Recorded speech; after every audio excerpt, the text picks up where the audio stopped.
Prayogo, pasti sudah lama mampus. Sekarang rasakan.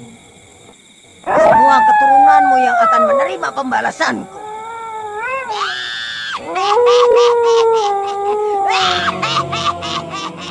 Mempersembahkan serial Sandiwara Radio, Misteri dari Gunung Merapi. Dalam kisah Harimau Siluman. Naskah karya Asmadi Syekar.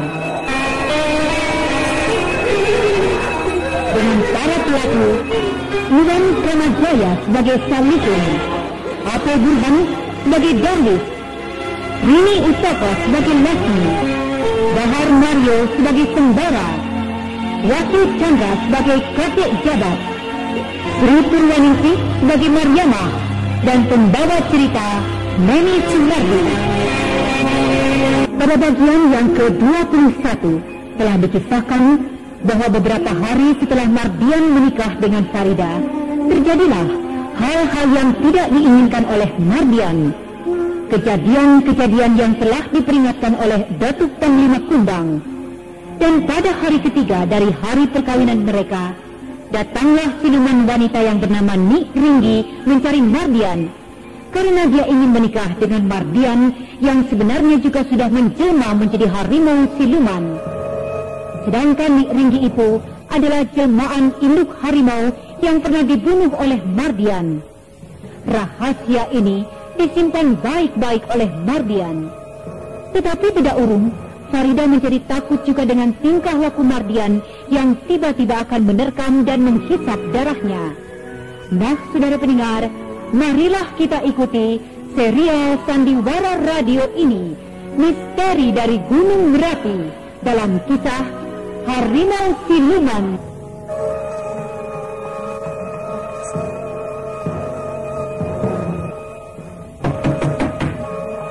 Siapa? Kami, Pak. Kami siapa? Aku, Barwis dan istriku. Tunggu sebentar.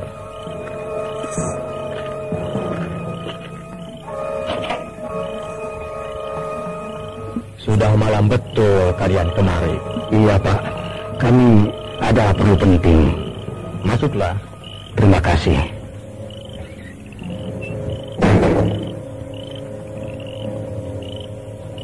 Bagaimana kabar anak kalian? Ya baik. Kami kemari itu karena masalah anak kami, Pak Salihun. Bagaimana? Apa istrinya itu melawan? Atau tidak menurut istrinya itu pada anak kalian? Bukan, Pak. Tapi ada kejadian aneh yang dialami anak kami. Kejadian aneh? Ya. Kejadian aneh apa itu? Kejadian ini bermula dari sebelum dia kawin. Tentang dia menembak harimau itu? Iya, mungkin asalnya dari situ, Pak. Lalu?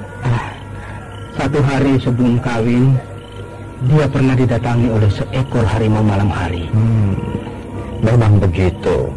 Kalau kita membunuh harimau, kan kalian juga tahu tantangan membunuh harimau tanpa sebab, sehingga mereka akan menuntut balas. Mungkin itu yang dialami anak kami, Pak. Baiklah. Lalu bagaimana? Dia didatangi oleh harimau. Lalu? Dan dalam mimpinya juga dia didatangi oleh harimau itu. Apakah berbentuk harimau atau berbentuk orang? Mula-mula berbentuk orang, tapi bisa berubah menjadi harimau. Harimau siluman?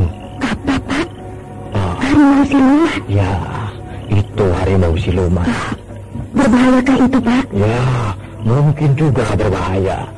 Dan apakah tidak ada lagi pengalaman yang lain yang dialami anak kalian itu? Nah, inilah, Pak. Sewaktu dia mendatangi anak kami di dalam mimpi itu, dia memperkenalkan namanya Nik Ringgi. Nik Ringgi? Iya, Pak. Namanya Nik Ringgi.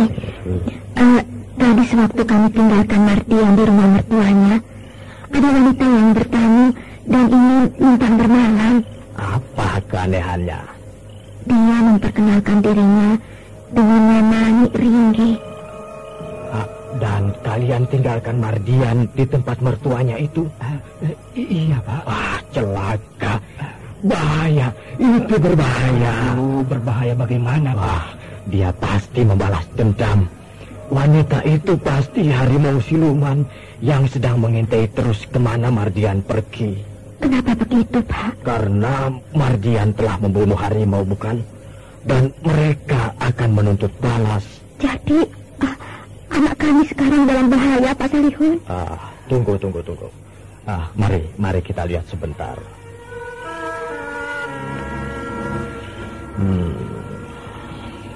Kalian lihat di air ini. Kalau setelah aku membaca mantra, air di dalam baskom ini bergerak, maka itu tandanya anak kalian memang dalam bahaya. Tapi kalau setelah aku membaca mantra, air di dalam baskom ini diam saja, itu berarti pertanda baik. Iya, Pak. Perhatikan baik-baik.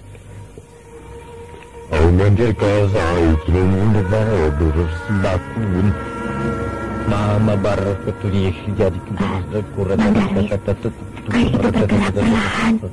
Iya, dia bergerak seperti ada yang tiup. Air ini bergerak tambah kencang. Dia seperti bergelombang.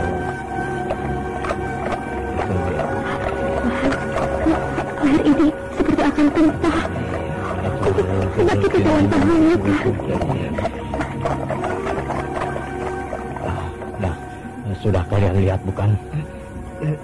Jadi Mardian memang dalam bahaya, Pak Salihun. Ya, dia dalam bahaya. Lalu apa yang harus kami perbuat, Pak?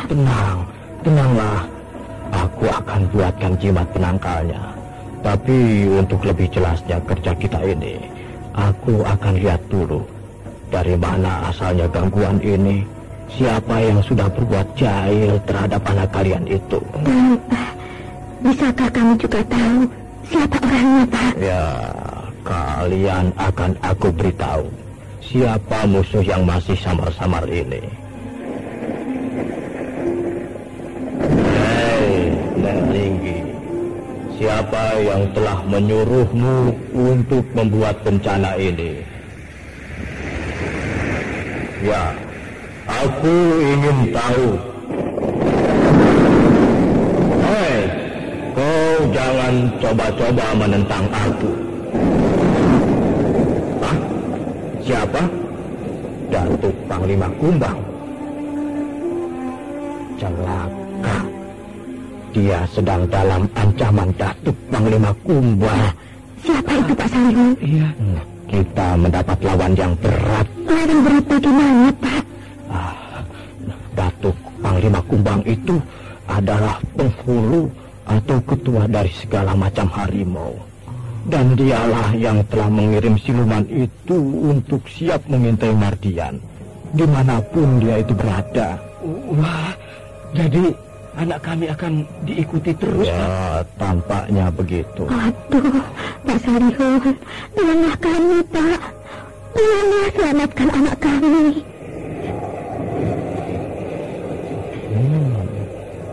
Rupanya ada yang datang. Siapa kau? Sembara, kau juga teman Datuk Panglima Kumbang. Kurang ajar. Rupa-rupanya kau memang ingin berhadapan denganku.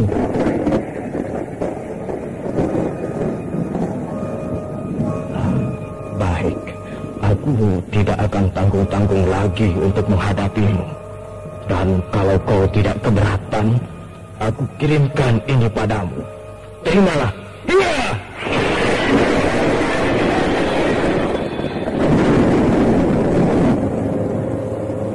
Kenapa kau selalu memusuhi aku, Salihun? Sedangkan aku tidak tahu apa-apa tentang urusan ini. Kau sebenarnya tahu semua kejadian ini. Dan memang kaulah yang selalu terlibat dalam semua urusan dan kejadian-kejadian yang menimpa Mardian. Apakah kau percaya semua yang kau lihat itu? Sehingga dengan sampai hati kau mengirimkan serangan gelapmu ke rumahku tadi. Aku sudah katakan padamu bahwa aku tidak tanggung-tanggung lagi untuk menghadapimu. Bukankah selama ini kau sudah tidak tanggung-tanggung lagi untuk mencelakaiku? Sekarang akan lebih hebat dari itu. Nah, jagalah dirimu baik-baik. Sayang sekali, Salihun. Dengan kepandaianmu yang tinggi itu, kau rupa-rupanya tidak bisa menempatkannya dengan baik. Ya, apa boleh buat? Aku akan hadapi dan aku akan terima tantanganmu ini. Walaupun kepandaianku belum sehebat ilmu-ilmu yang kau miliki.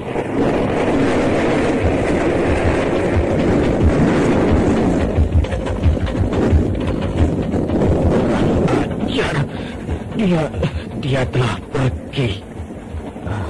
Nah, kalian sudah mendengarnya tadi? Iya, Pak. Sungguh aneh bagi kami. Ini suruhlah dia memakai jimat ini di pinggangnya.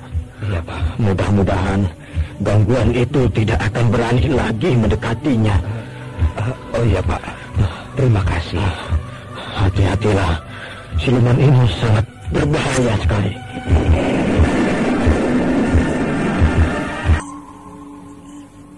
Ilmu apa yang dipunya orang tua yang bernama Salihun itu?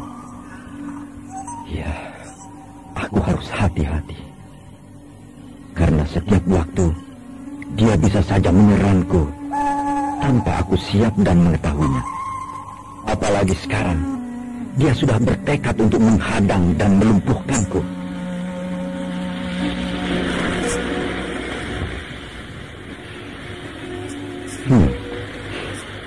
Bau kemenyan. Pasti kakek jabat sedang berada di sekitar sini. Pangeran, aku terpaksa cepat datang kemari. Oh, kakek jabat. Kakek melihat aku diserang orang tadi? Kau harus hati-hati, Pangeran. Dia itu bukan lawan yang gampang kau kalahkan. Ya, Kek. Nah, sekarang kau pergilah ke rumah Farida. Ke rumah Farida? Ya. Bukankah dia sudah menikah, Kek? Iya, tapi dia sedang dalam bahaya. Tapi bukankah tidak baik kalau saya datang ke sana? Sedangkan seluruh keluarganya sudah tidak menyenangi saya lagi, Kek. Tapi kau harus menolongnya, Pangeran. Jangan kau terlalu menurutkan kata hatimu itu. Apakah aku harus datang terang-terangan atau dengan cara lain? Itu terserah padamu. Tapi dia dalam bahaya. Dan bahaya itu datang dari orang yang bernama Salihun. Orang tua itu lagi. Tapi bahaya yang paling besar dan paling cepat datangnya adalah dari suaminya sendiri. Sudah, kerjakanlah. Tolonglah orang yang bisa kau tolong. Sekarang juga.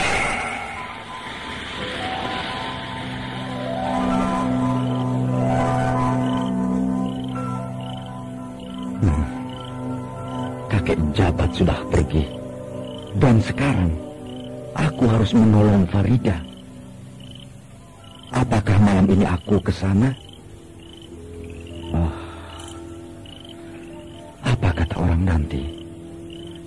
Tapi kalau aku disuruh berangkat sekarang juga, berarti Farida dalam bahaya. Ya, akan aku coba.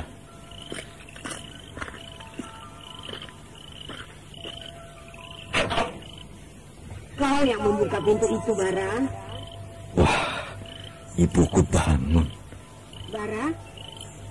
Bara? Iya, Bu. Mau kemana kau malam-malam begini? Mau keluar sebentar, Bu. Keluar? Keluar kemana? Aku mau cari angin sebentar. Cari angin? Maksudku, aku mau jalan-jalan, Bu. Bara, kau mimpi apa bukan sekarang ini? Masa mau jalan-jalan tengah malam begini? Belum malam, Bu. Bara, jam 2 malam. Kau bilang belum malam.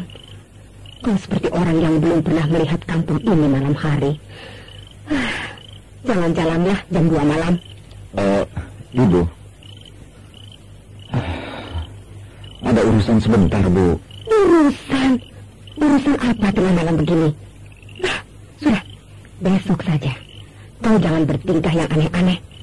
Tutup pintu kembali. Aku mau tidur. Bu, tunggu sebentar. Mau apa lagi kau? Hah? Begini, Bu.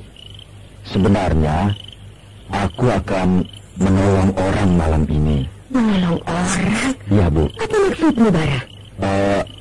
Ada orang yang butuh pertolonganku.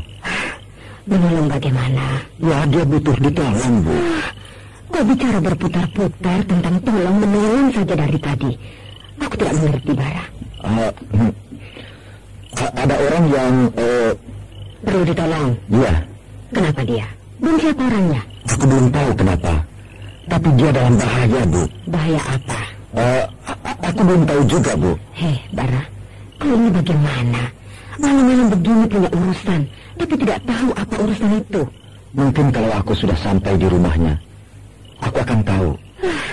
Ada-ada saja tingkahmu malam ini. Siapa namanya? Farida, Bu. Farida? Ya. Apa aku tidak salah dengar, Bara? Tidak, Bu. Farida anak Raisman kan maksudmu? Iya, memang dia. Dan kau tidak tahu kan apa kesulitannya? Ya, belum tahu. Apa kau tidak bisa berpikir yang waras, Bara? Aku sudah berpikir dengan benar, Bu. Kau berpikir dengan baik. Tidak akan mungkin kau datang tengah malam begini ke rumah orang. Apalagi Farida itu sekarang sudah menjadi istri orang. Dan lagi keluarganya sudah tidak suka pada kita. Lagi pula kau pernah mempunyai hubungan yang intim dengan Farida. Tidak kau pikirkan itu? Tapi justru malam ini dia membutuhkan pertolonganku, Bu. Kau tahu dari mana, Bara? Dari mana? Kakek jabat yang memberitahu aku tadi. Asal sudah kepepet begini, kau selalu bilang dari kakek jabat. Padahal itu cuma hayalanmu saja. Nah, jangan terlalu dipikirkan. Dia sekarang sudah jadi milik orang. Apakah tidak ada gadis yang lain yang lebih cantik dan lebih baik dari Farida? Aku tidak memikirkan soal itu, Bu.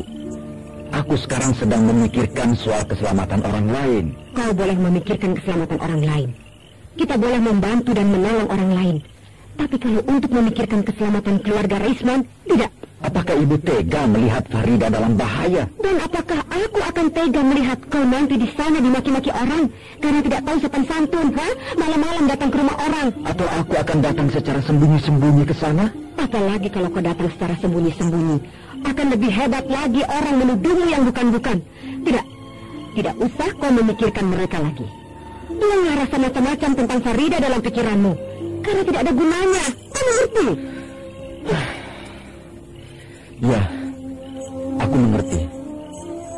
Tapi bagaimana kalau sekali ini saja kita tolong mereka, Bu? Tidak usah. Aku menolongnya tanpa mereka ketahui. Mereka tahu atau tidak kau menolongnya, tidak ada gunanya, Bara. Apa kau tidak bisa melihat pengalaman kita yang sudah-sudah? Atau aku akan selidiki dulu dengan si Basir? Tidak usah, Bara. Tidak usah kataku. Tidak ada apa-apa lagi. Selesai, habis, tamat, titik, sudah. Ibu mau tidur. Kasihan Farida. Dia dalam bahaya.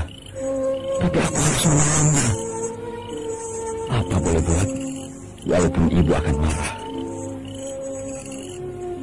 Tapi bagaimana caranya aku pergi ke sana, ya? Aku akan coba keluar lewat jendela saja. Dan pintu ini aku tutup kembali. Bara, tutup pintu luar itu. Sudah malam. Ya, Bu.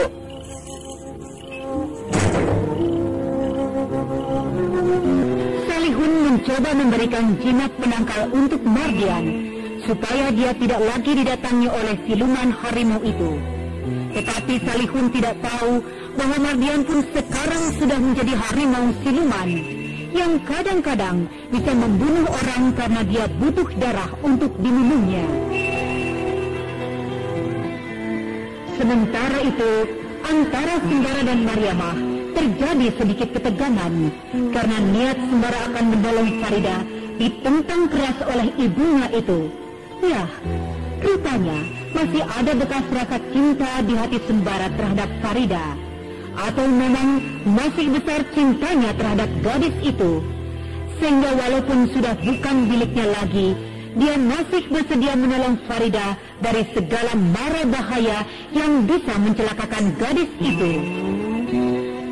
Saudara pendengar, demikian tadi telah kita ikuti serial Sandiwara Radio ini. Sampai jumpa esok hari pada waktu dan gelombang yang sama.